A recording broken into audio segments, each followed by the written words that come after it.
be a part of a Q&A concerning AI. So if you have been completely under a rock, then that's the only reason why you would not know that AI has made a massive impression upon our world, society, and in particular, education. You probably have more questions than any of us have answers, but we would love to be able to at least field some of those questions and go from there. So everybody who's on the panel, I'm going to invite you all up.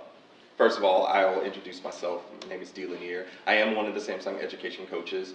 In particular, I am very much intrigued and interested in this topic of AI, in particular around equity and how we can make sure that there is equitable use of AI, as well as making sure there are no unethical things that are being promoted through the use of AI. So that's where I kind of come to this discussion, but I will not be doing most of the talking, thankfully. This crew will. Mind introducing yourself, Austin? Sure. My name is Austin Fleischer. I'm one of the current project managers for Business Network Team, the company that you're currently sitting in the office at right now. I spend a lot of my time now meeting with school districts, helping them analyze their technology needs with a strong focus in security right now. I have a very strong education technology background. I was a third grade teacher for 10 years. I was a kindergarten teacher in inner city Cleveland for about 3 years as well. But I spent a lot of my time in the classroom helping my colleagues understand how to best utilize technology and best how to use the technology best inside their own classrooms. So the district that I was in was one-to-one. Every kid had every kid had their own device. And it can be challenging for teachers to navigate this new type of technology because it keeps evolving again and again and again. And getting teachers to understand that and how to adapt can be difficult. I did a lot of cool things in my classroom where my students had podcast channels. We created films and movies based off books that we read and showcased those to parents and things. So I got a really strong background on what it takes to get, I would always like to tell my other teachers that we're going to use these devices for tools, not toys, and getting kids to understand how to utilize these things, especially AI. Teachers might be iffy about it, but kids aren't. They're going to continue to use that, so we need to adapt, and teachers need to have an understanding of what that is, so they can help the kids navigate it and use it for appropriate ways. So I'm happy to be here and answer any questions. Thank you.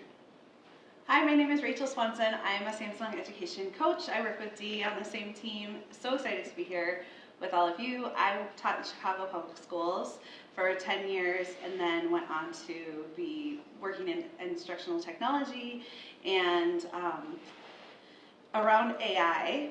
My passion is really thinking about how AI can be a positive disruptor in education, which I think is a continuation of how I feel about technology and education in general. And so I really think that this is a cool opportunity for us to look at how do we redefine the way that we teach. So the example that I love to use is one of the number one questions I get asked when I do Google trainings or whatever it is well, how do I keep my kids from just looking up the answer online? And my answer to that is always the same. It's like, well, how do we ask questions that you can't just look up online? How do we assign projects we can't just look up online? And I think AI is elevating that conversation. So. Very good. My name is Matt Miller. I taught high school Spanish for more than 10 years, and since then lead trainings with schools and school districts all over the United States and beyond. I've written 6 books about teaching with technology, and including my most recent one called AI for Educators. And like the rest of the panel, I'm super curious about the intersection of artificial intelligence in schools in a variety of capacities, from the front office to the classroom, the student perspective, the teacher perspective, and everything. But I think the thing that piques my curiosity the most right now is where we're going, where all of this is heading, what this is going to look like in 2 years, and 5 years, and 10 years, and how we can prepare kids for that future instead of just preparing them for the world as it looks today. So excited to get to be a part of this. Excellent, excellent. So I have a few questions that the group has been prepared somewhat, right? They know in general some of the questions I'm going to ask, but I'm going to ask for audience participation yet again. All right, so I told you this has to be interactive. If we're not interactive, then this is all a fail, and we'll just all just leave. All right, get more Panera. So I'm just curious. I'm going off script because that's what I do, even while I was a classroom teacher, and just showing me from fist meaning absolute 0 to 5 meaning, oh my gosh, this is what I'm super duper interested in. I am curious, and I'm sure we all are as well, your curiosity around the implications of AI in education. Fist being absolute 0, 5 being somebody help me right now. Can we all see what you are rating? All right. Y'all know what we're walking into. All right, I see a lot of high numbers. Just one. All right, so here's my ask of all of you. When I ask them a question, can you show us from fist to 5 how relevant is that question for your needs? Does that make sense?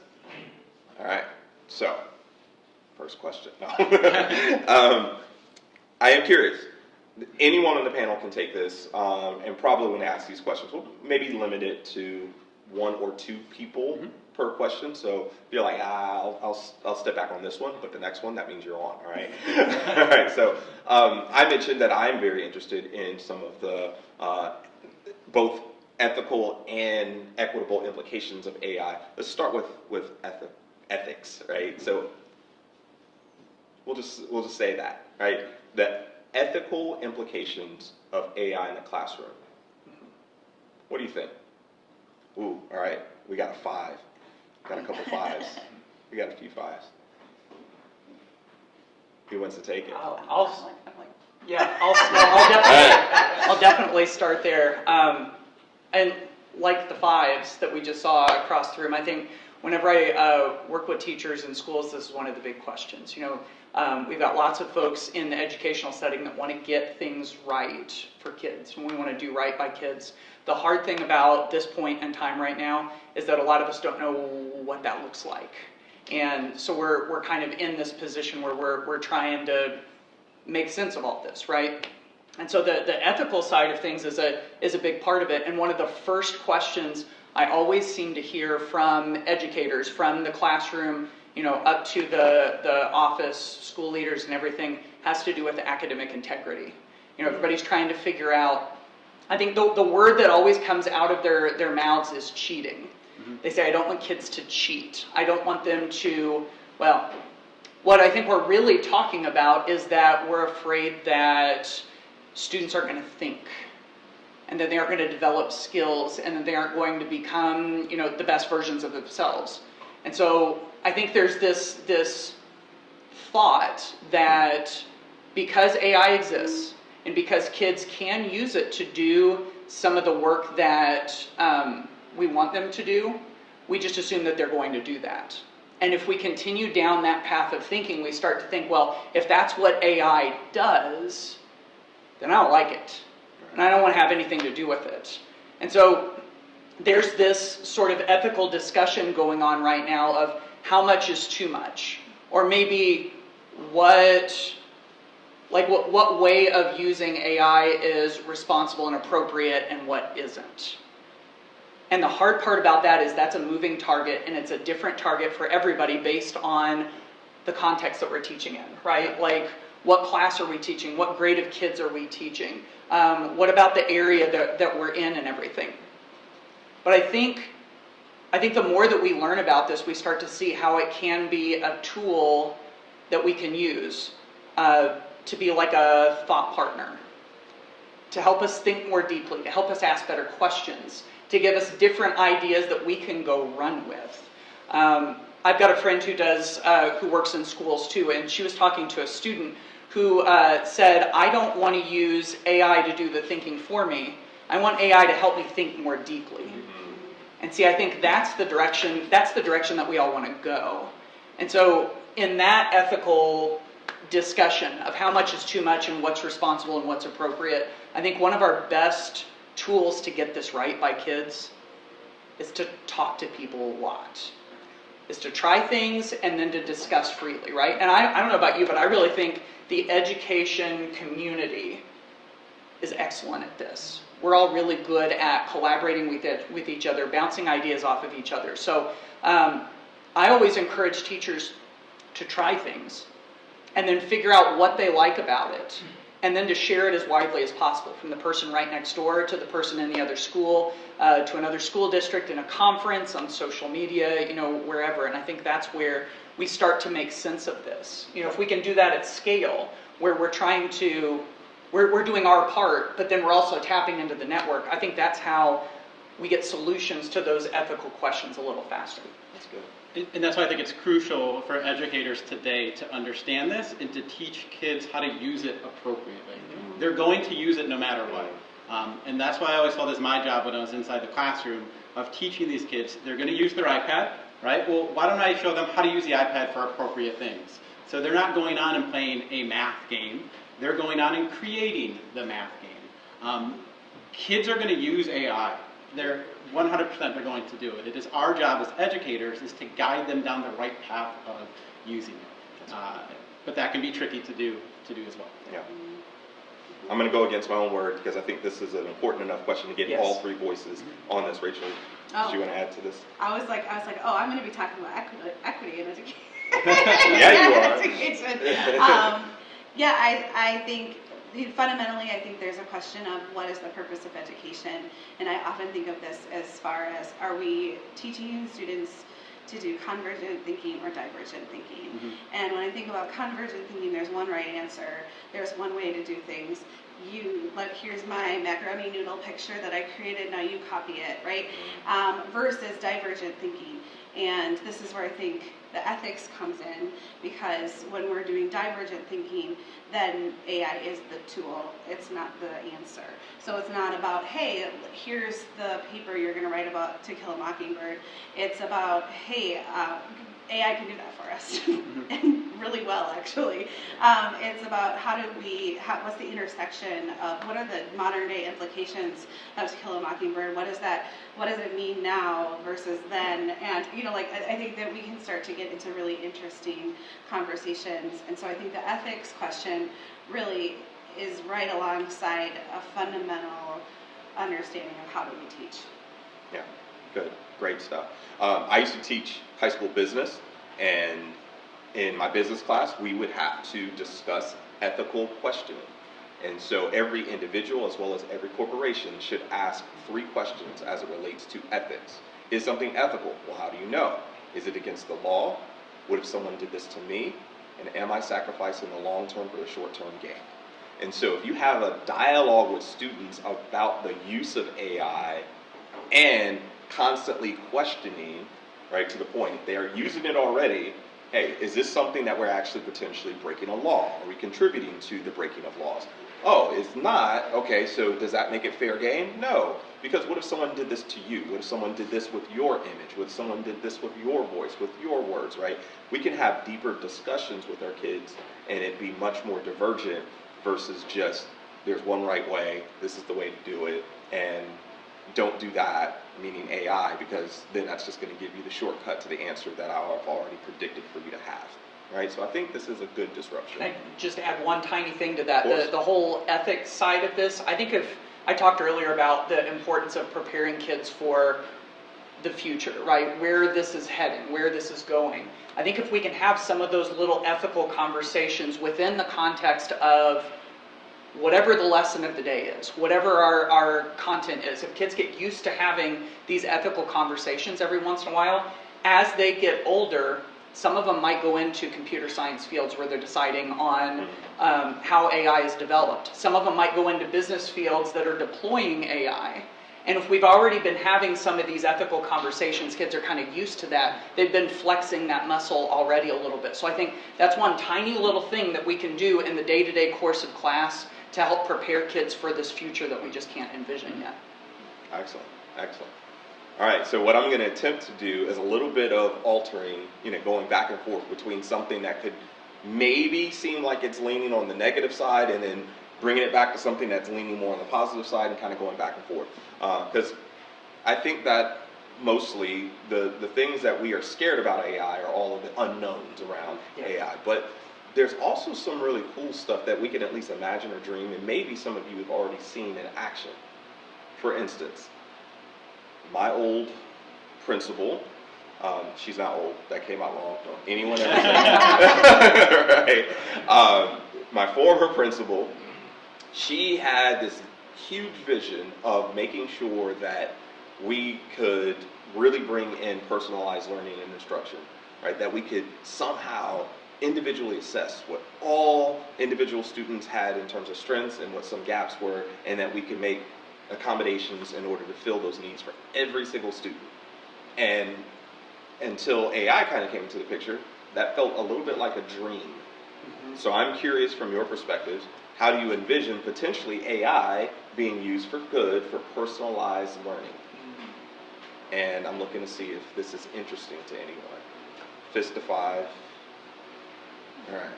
That also lets me know how much time we should spend on this. All right, keep going. Austin, I saw you light up.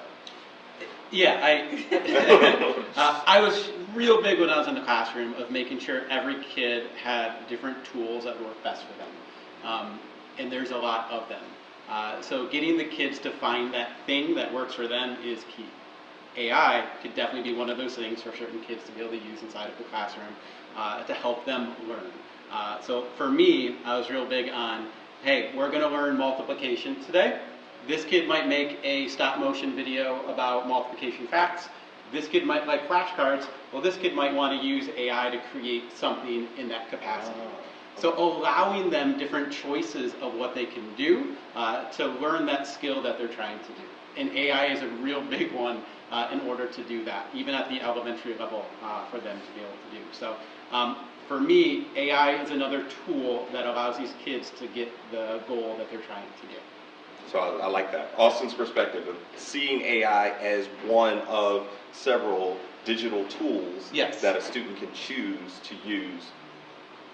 Excellent. Because if you're still teaching just one tool to these kids, then we're still kind of falling back a little bit and you're not giving them choices. Gotcha. So giving them that AI tool plus all these other tools. And then what you start to see, which is kind of cool, some of those higher level kids putting all those tools together as well. So they're using AI, they're using the stop motion, they're using this to attain those goals. So it's pretty neat when you lay all of these things out for them, see which one they kind of grab on that interests them, and then seeing some of those other kids like, ooh, I'm going to pick all of those up and use all of those at one time. Gotcha. Rachel, if you wouldn't mind putting on, so I'm setting you up a little bit here, if you wouldn't mind putting on maybe your coaching hat. Oh, I know. My specialty is in coaching, and so I work with teachers and really feel pretty passionately about keeping teachers in the education field. I understand the irony of that since I am not in a classroom. But I think it's such a challenging job and becomes even more so every year and post-COVID. And what I love about what AI is opening up is it's giving teachers a free assistant, which I think we can all agree that if we could double teachers' salary without doubling our taxes, that would be awesome, you know, and that if we could give teachers a personal assistant, that would be fantastic. So my most popular session that I do these days is introducing your new virtual assistant, AI, and we talk a lot about how you can use a tool like Diffit and put in any article online and it will differentiate that article to a reading level for your students.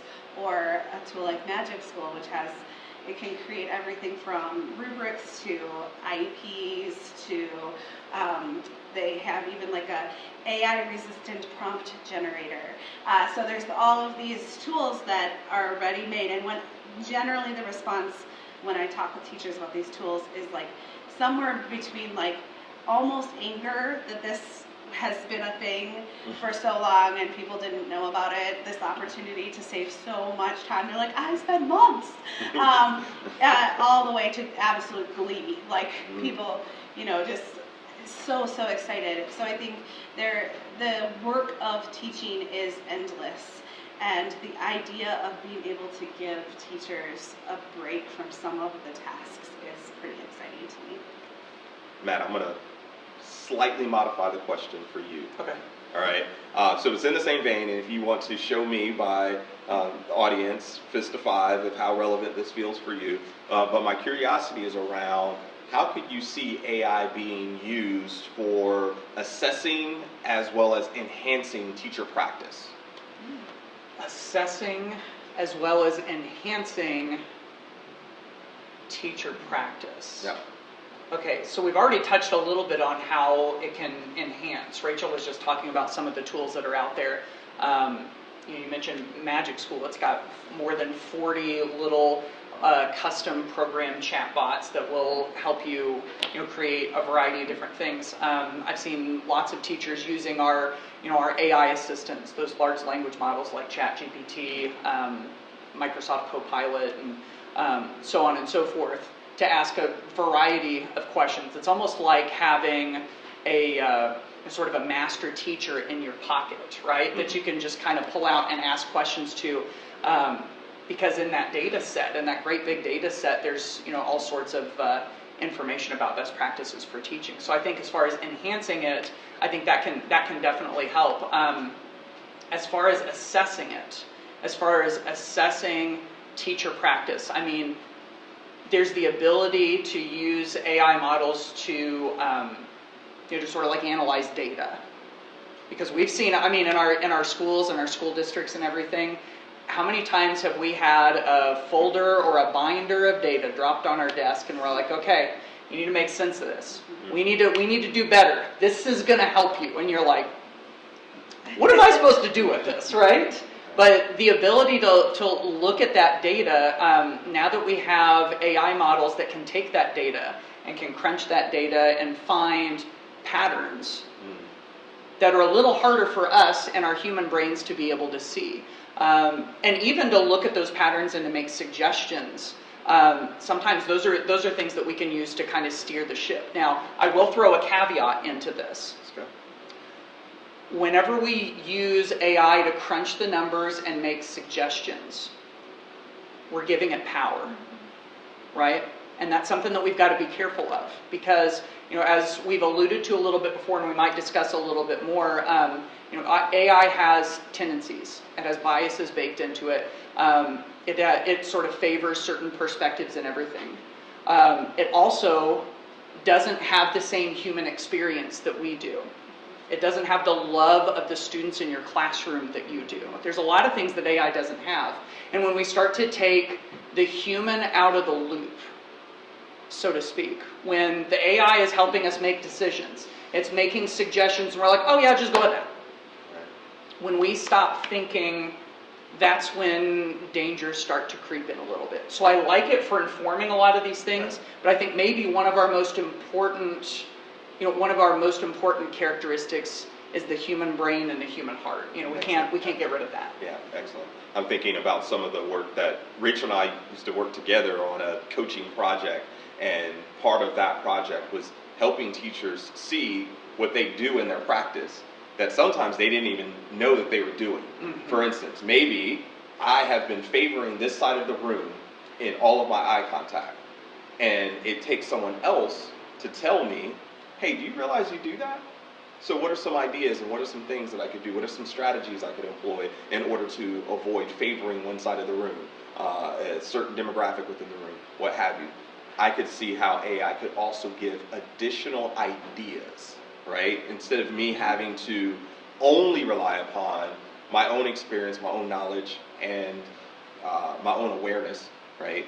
Maybe what are some additional ideas? So how can we utilize AI for giving it some information to receive back from it inspiration? Not, okay, that's directly what I'm doing, but oh, here are some ideas. Now I can use my human judgment and my human heart and utilize that in the classroom. Okay, I have another fist of five, and this is going to be directed at Angela. How much time do we have left? 3 minutes. Ah, see, but you're not Angela. So I have just text that too. all right, so we have time for one more question. Let's see if we can get a spicy one. All right, so how about, I don't think we need this for this question, and maybe it's a quick shot across all three, and would love to know how you guys think about this.